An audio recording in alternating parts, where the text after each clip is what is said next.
In a world of fake news, we bring you up-to-the-minute factual inaccuracy and a heavy dose of moral truth. With your hosts, Kyle Mann and Ethan Nicole. This is the Babylon Bee.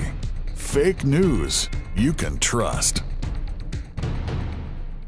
Oh, what? Whoa, Kyle, your shirt just suddenly changed. Crazy. Yeah, I'm going to a Padres game after this. Oh, cool. Is that a sport? Yeah, it is a sport. Oh. Yeah, they play the stick ball. Okay, with the stick in the ball. Yeah, it's like cricket. With red threads in the ball?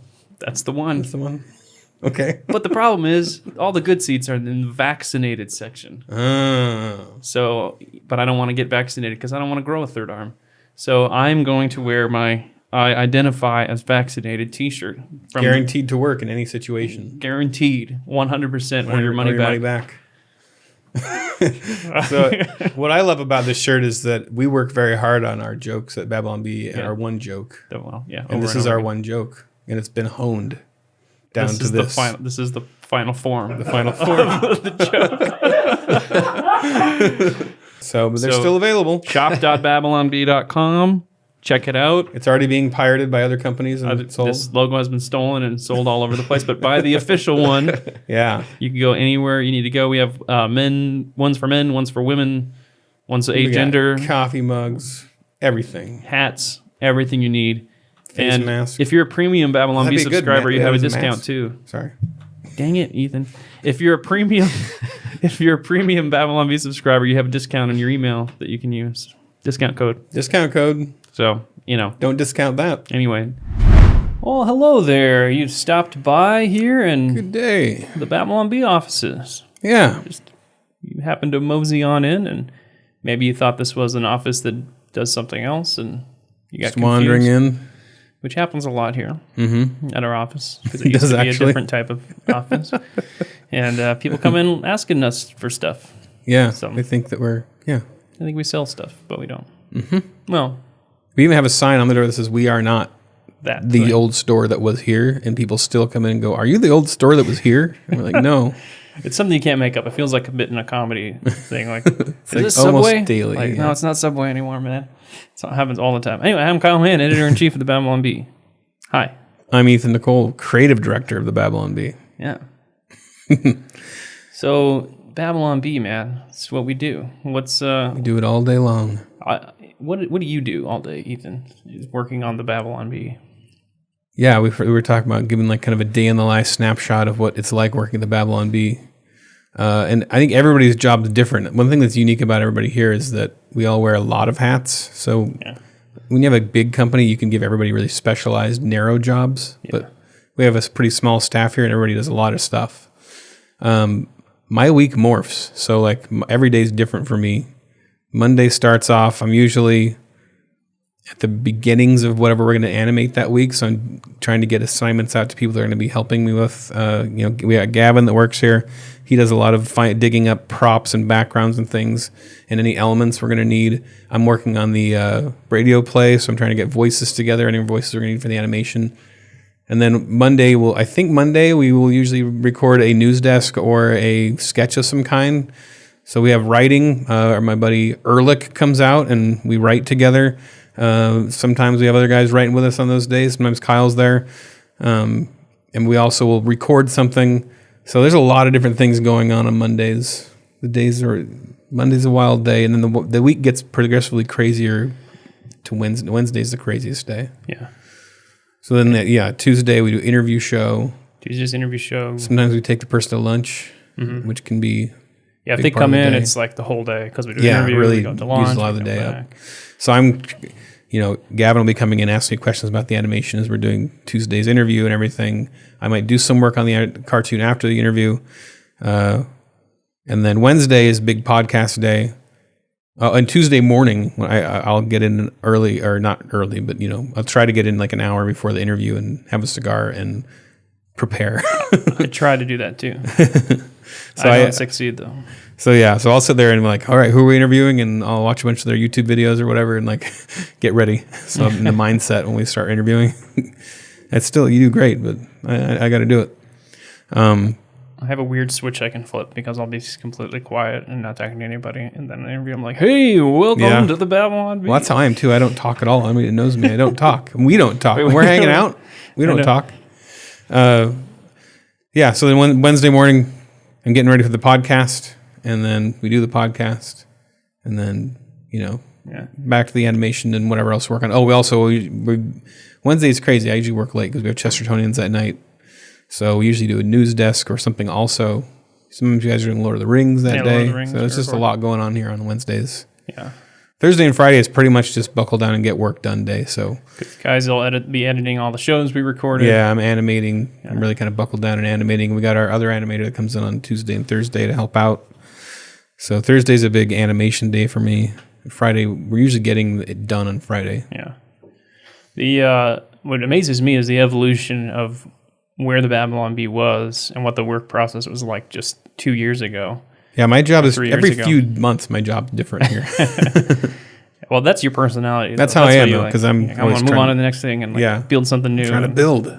Yeah, I mean, all of this is from your head, pretty much. The podcast, the animation stuff, a lot of the video stuff. We probably wouldn't be doing.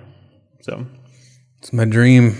Yeah. Just when I saw this, as long as I've known the Babylon Bee, I've just had big vision, a lot of big visions. And every time I've done an interview, big ideas. Every time I've done an interview for the last 3-4 years or whatever, people always ask, "What are you going to do? Where's the Babylon Bee going to expand to next?" And I always say video, but it's like we have no plan to do it. Yeah. So to finally have it happen is pretty. Yeah, cool. It felt so far. Yeah. And to all of a sudden have it happen. Yeah. Yeah, but just I started working for the Babylon Bee full time 3 years ago. That's when Seth bought the site and hired me full time, and it was entirely in my garage. Or I wasn't even in my garage at the time. I was like in the living room, like just by the kitchen table, and I was in there. And then I can't remember. I think we might have hired you full time a year after that. It must have been. Yeah, it was about a year after you got hired. We brought you on full time, and you and I would go meet up at the cigar shop. Like once a week or once every other week for a while there before you were. Well, when I came hired, before I was hired, yeah. And then when you started full time, you were still coming over to my garage sometimes, and we would just meet wherever we could. Yeah, that's the first 7 or 8 episodes were recorded in the garage. Yeah, if you listen to our very first episodes of the podcast, those are in Kyle's garage. But my day is very much just trying to come up with 6 or 7 headlines. So sometimes it's just me sitting there trying to come up with something and banging on the keyboard. We have a good group of writers that'll message headlines in and ideas. We have a little Facebook group where people kick ideas around. Subscribers will throw ideas in our headline forum. The premium subscribers can do that. So sometimes we'll find some gold there. Yeah, it's a lot to dig through. There's kind of this idea of the magic writer's room where you all sit around the conference table and come up with gold. Yeah. And that happens here, but it's usually just with video ideas and video scripts because to be able to riff with dialogue and where a sketch goes, that's very fun when we can come up with stuff like that. When a concept is too broad, a writer's room doesn't work. That's the hard thing if it's just like headlines, then it's like, what do we even, So that's the hard thing. When you're writing a TV show or a short and you've already got kind of an outline figured out or just the main theme of it. Yeah, the concept. Then you're riffing off of that, and that's the hard thing about. We haven't found that yet. Like, what is the in-person writer's room for satire headlines? Yeah. We would like to figure that out. We're working on it. Yeah, so I'm still working out of my house a couple of days a week, 2-3 days a week, and then I'll come in and recording days. Wednesday's the day that we record the main podcast and then Lord of the Rings. And then we're doing our weekly Dungeons and Dragons session with Dan and Patrick and Matt and Gavin, and that's a lot of fun. Ethan walks by and goes, Nerds. Oh. And then they all have to talk to me like it's real life. Like afterwards, and Gavin's coming out like, I got stabbed and there was like a goblin and then they kidnapped a lady and there was yelling out and a hostage situation. I'm trying to do lip sync here, man. I can't talk right now. Just awesome. Anyway, we thought you'd appreciate a little glimpse. That's a day in the life. And also a big part of Kyle's day is driving because he lives so freaking far away. Yeah. Huge mistake. No. Huge mistake. But I was just trying, like Chesterton says, I was trying to, return home. A small community. Yeah, that's it. Get away from the city. So, all right, well, we're going to now look at some Heroes of the Faith. Yeah, let's get back to some Heroes of the Faith. And now, it's time for this week's Heroes of the Faith. All right, so when you're a pastor, Gosh, this is so fun. what you want to do, you're always trying to be careful not to hurt anybody's feelings out there when you're preaching. Yeah. Right?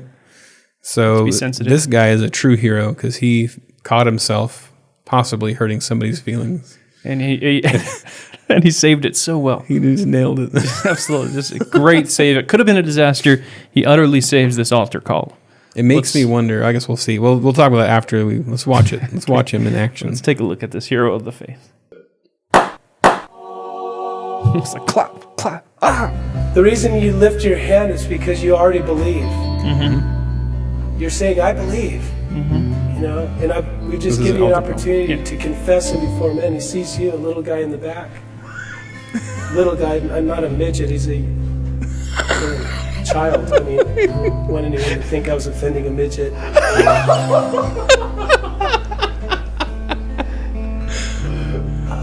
Wait, you gotta go back, Dan. I want to hear that sigh. He did it. We just did it.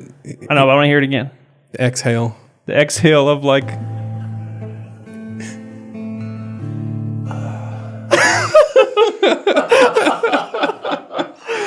So was there, because he can see the audience. Yeah. Is there a midget in the audience? It sounds like he's saying He must know there's somebody in the audience. Oh yeah, he's like a different person, not the person he's calling. But then also, is this when midget's not offensive? Because the midget is kind of supposed to be offensive now. You're not supposed to say midget anymore. It's a little person now, right? I don't want to offend a midget. The chances that there were a midget there are pretty small. Yeah. Hey. I didn't mean to do that. Yeah. Yeah. And it just makes makes it better if there's no midget there. Yeah. Because then he's trying to save this whole thing from something that nobody was thinking. Or it's televised. He doesn't know there could be midgets watching, tuning in. But I love the way his mind works because he's like little guy in the back. And if you heard that, you would think it's a kid. That was my immediate thought. There's a kid in the back.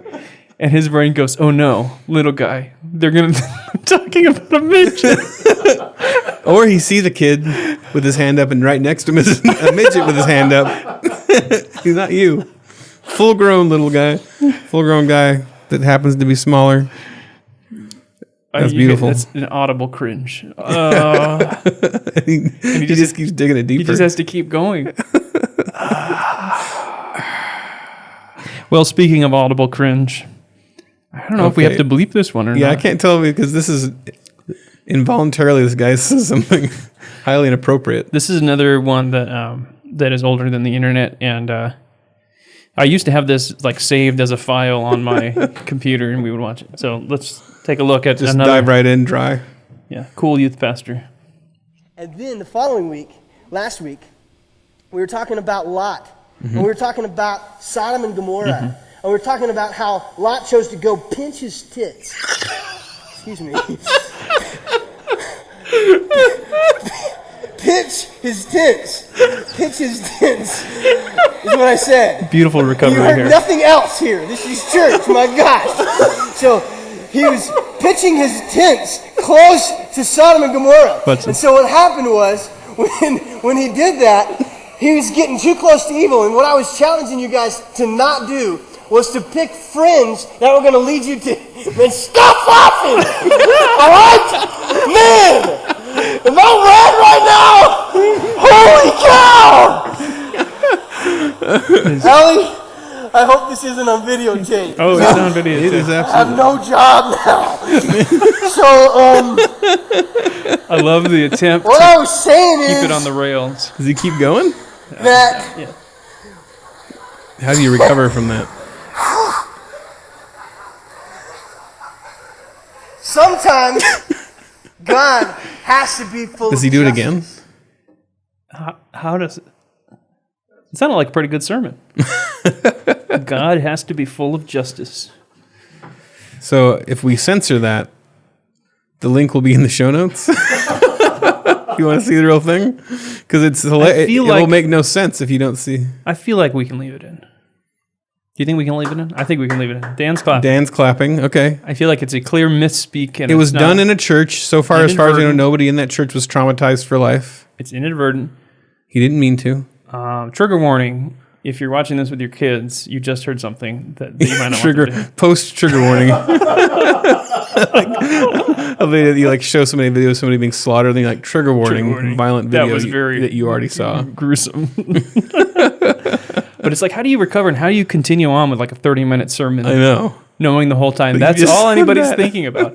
Like, I think I would just be like, you know what? We're done for the night. Mm-hmm. Let's move on to the closing worship song because you're not going to think about anything else. Yeah. That's it. There's no purpose. Because then he didn't even like stagger around when he said it. He said it really like with emphasis. He's like, I mean, there was no ambiguity whatsoever. It sounded, the way he said with such authority is as if that he knew he was saying what he meant to say. It sounded like it was intentional.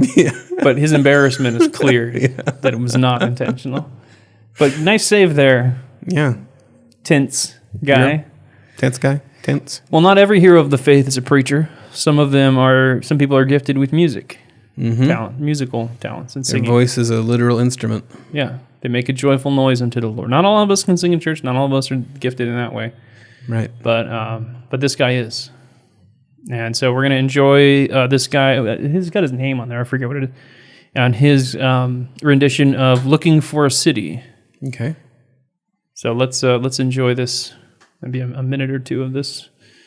Or whatever. Should be real catchy. Well, this trigger warning. Trigger warning. Song is This is going to very be one catchy. that has Very been pretty famous over the last few years. It has took me a lot of places I didn't think I would be at. But it was the first time on stage, New Year's Eve 2002. I feel so bad. With one of the best quartets out there today, Brian Free and Assurance. And I was privileged cred. to be able to sing this one with Brian Free. I like that he's talking about another time that he got this. I don't know if I beat him that with night or the not, quartet. but ever since then we've had competitions. I've wore him out. Not to He's make like me saying, look good or anything, I'm about to but kill it that's singing what this happened. song. But this is The one that detailed also description. my friends at my hometown church, Gospel Light Baptist Church in Salisbury, North Carolina, has really made their Salisbury. top choice. So therefore, we're going to finish off with this one. It's called "Looking for a City." Woo! Oh, he's ready. Oh. Okay. I didn't know you was going to start out with it. Here we go. Looking for a city built above. Okay, he's got it. He's got it. Looking for a city where we'll never die, where the saint and millions never say goodbye. There we'll meet our Savior. It almost sounds like the map from Dora. Come, Holy Spirit. That's rough.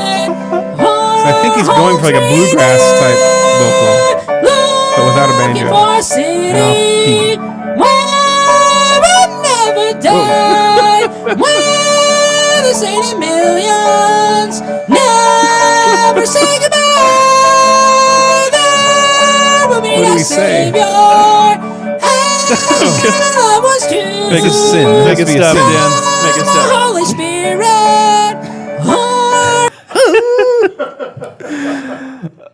Like he's trying to go for that like Del McCurry, like, bluegrass voice, but he's just not. He's missed it by that much.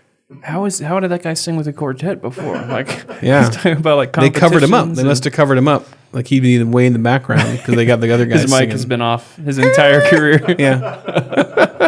The rest of the quartet's trying to discourage him from singing solos, and he finally got his chance. He's probably, I think he felt sabotaged by that piano player. Something about really the what piano ruined it. player threw him off. Dude, he was like, he turns. And usually, if you're singing this piece, you're doing a piece in church, and like they start at the wrong part, you just, okay, we're going along with it. Yeah. But he just turns and goes, I didn't think we were starting there. Yeah. He's like, I just set up that I'm going to kill it right now, so I just need to explain why this isn't going to go so well. I'm going to just, That's hard. That's rough. Yeah. We need to bring back the gospel quartet. I'm down. You ever have We the should gospel start quartets that would come to like your church? Yeah. We should start a Babylon B one. Let's do it.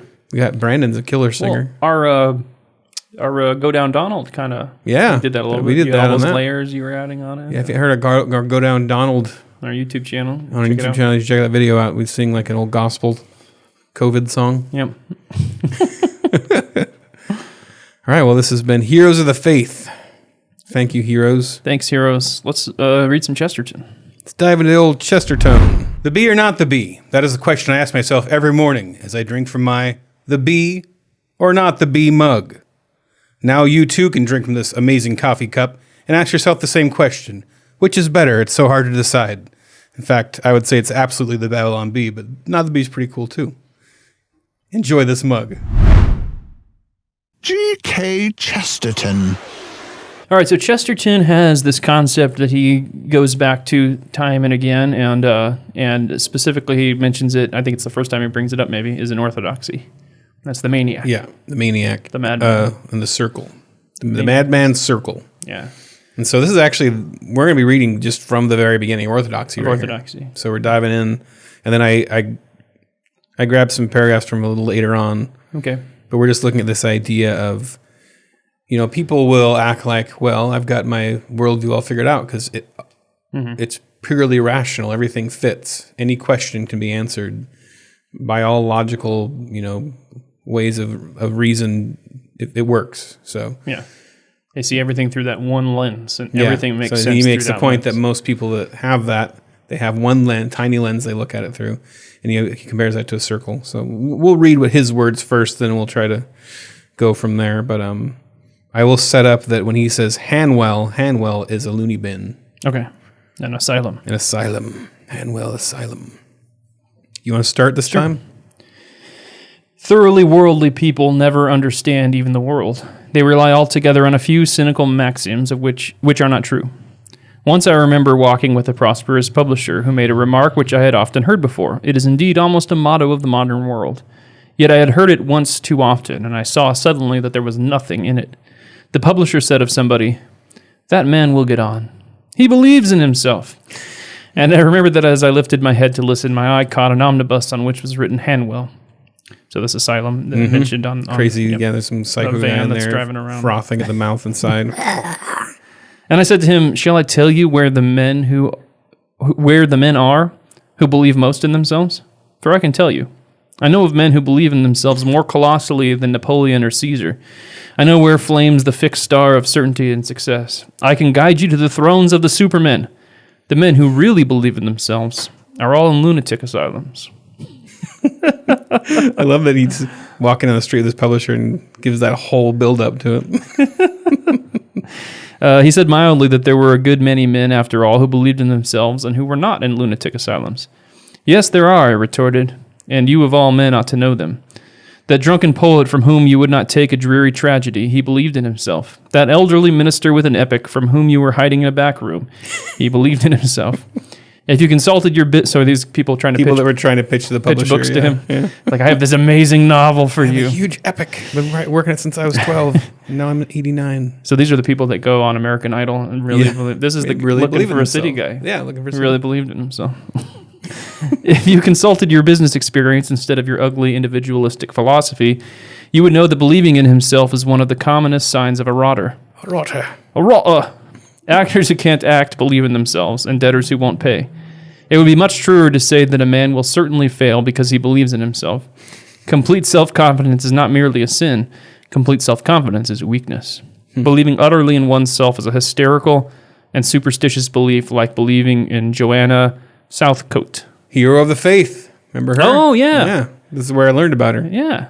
When I was working on my book, I looked her up. That's fantastic. She was a crazy cultist. If you haven't listened, we got Heroes of the Faith on a previous episode. Mm-hmm.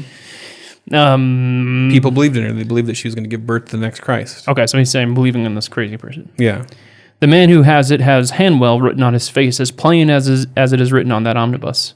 And to all this, my friend the publisher made this very deep and effective reply. Well, if a man is not to believe in himself, in what is he to believe? After a long pause, I replied, I will go home and write a book in answer to that question. This is the book that I have written in answer to it. Such a great start to a book. Oh, Chesterton. Good old G.K. Chesterton. Gilbert. Mm-hmm. All right, moving on. Yes, so then he gets into, he goes through a lot of stuff here, so we're diving ahead in the chapter, but he goes into when the madman really explains himself. The madman's explanation of a thing is always complete, and often in a purely rational sense satisfactory, or, to speak more strictly, The insane explanation, if not conclusive, is at least unanswerable. This may be observed especially in the 2 or 3 commonest kinds of madness. If a man says, for instance, that men have a conspiracy against him, you cannot dispute it except by saying that all the men deny that they are conspirators, which is exactly what conspirators would do. That's exactly what they would say. Yep. His explanation covers the fact as much as yours. Or if a man says that he is the rightful king of England, it is no complete answer to say that the existing authorities call him mad, for if he were king of England, that might be the wisest thing for the existing authorities to do. If a man says that he is Jesus Christ, it is no answer to tell him that the world denies his divinity, for the world denied Christ's. Nevertheless, he is wrong, but if we attempt to trace his error in exact terms, we shall not find it quite so easy as we had supposed. Perhaps the nearest thing we can get to expressing it is to say this, that his mind moves in a perfect but narrow circle. A small circle is quite as infinite as a large circle, but though it is quite as infinite, it is not so large. In the same way, the insane explanation is quite as complete as the sane one, but it is not so large. A bullet is quite as round as the world, but it is not the world. There is such a thing as a narrow universality. There is such a thing as a thing as a small and cramped eternity. You may see it in many modern religions. So the idea that your world, just because your worldview all fits together, it's all God's logic, it can still be a tiny, he says, it's all a circle, but a circle can be a penny, Yeah. It doesn't make it big, just the fact that it's circular and it all fits together. Yeah, and you do see this with people that are into conspiracy theories. Yeah. Whether that's on the right or the left. Mm-hmm. You see people that if they believe that, then there's no fact you can give them that would contradict it in their mind. Right. Or there's just the answer to everything, like multiverse theory. Yeah. People get that. It's like there's no arguing. Multiverse theory. No evidence that exists, but like okay. Someone who thinks that we live in the Matrix or something. It's like right. Yeah. Aliens do it's everything. like, see, I'm slapping you. It's real, and they're like, well, that's how the Matrix is programmed. Yeah. So there's no way around it. So he gives the example of materialism as being one case of this. So take that one. Okay. Take first the more obvious case of materialism. As an explanation of the world, materialism has a sort of insane simplicity. It is just the quality of the madman's argument. We have at once the sense of it covering everything and the sense of it leaving everything out. Contemplate some able and sincere materialist, as for instance, Mr. McCabe, and you will have exactly this unique sensation. He understands everything, and everything does not seem worth understanding. His cosmos may be complete in every rivet and cogwheel, but still his cosmos is smaller than our world. Somehow his scheme, like the lucid scheme of the madman, seems unconscious of the alien energies and the large indifference of the earth. It is not thinking of the real things of the earth, of fighting peoples or proud mothers or first love or fear upon the sea. The earth is so very large and the cosmos is so very small. The cosmos is about the smallest hole that a man can hide his head in.